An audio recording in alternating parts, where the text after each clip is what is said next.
জাফলং নামটার মধ্যে আছে পাহাড়, নদী আর কুয়াশা মেশানো এক শান্ত নীরব সৌন্দর্য।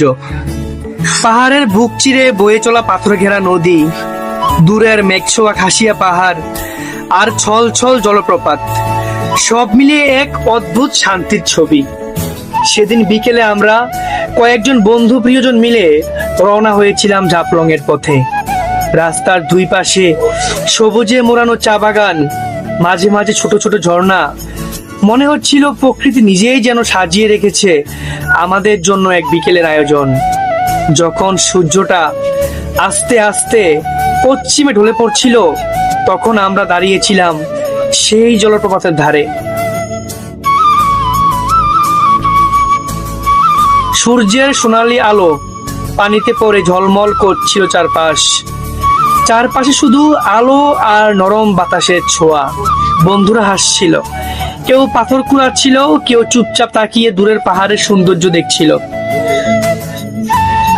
প্রিয়জনের হাসির পাশে দাঁড়িয়ে মনে হচ্ছিল এই মুহূর্তটাই হয়তো জীবনের সবচেয়ে সুন্দর সত্য। কোনো তাড়া নেই, কোনো ব্যস্ততা নেই, শুধু প্রকৃতি, বন্ধুত্ব আর মায়ায় ভরা একটা বিকেল। তারপর ধীরে ধীরে আকাশটা লালচে হয়ে উঠল, পাহাড়ের ফাঁক দিয়ে আজানের মধুর শব্দ ভেসে এলো, শান্ত, গভীর আর কেমন যেন মন ছুঁয়ে যাওয়া।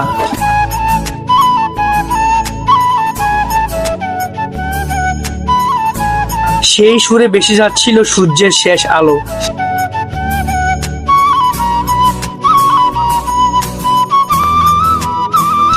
আর আমরাও ধীরে ধীরে ফিরে যাচ্ছিলাম।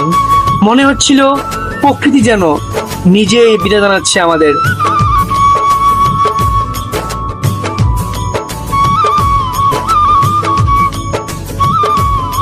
এক বিকেলের গল্প শেষ করে রেখে গেল কিছু না বলা অনুভূতি। সেদিনের সেই সোনালী বিকেল আজও মনে পড়লে চোখে ভেসে ওঠে জাফলং এর জল, পাহাড় আর সেই মায়াময় আজানের সুর, যেন এক সঙ্গীত যা কখনো ভুলে থাকা যায় না। প্রিয় বন্ধুরা, ভালো থাকবেন সবাই।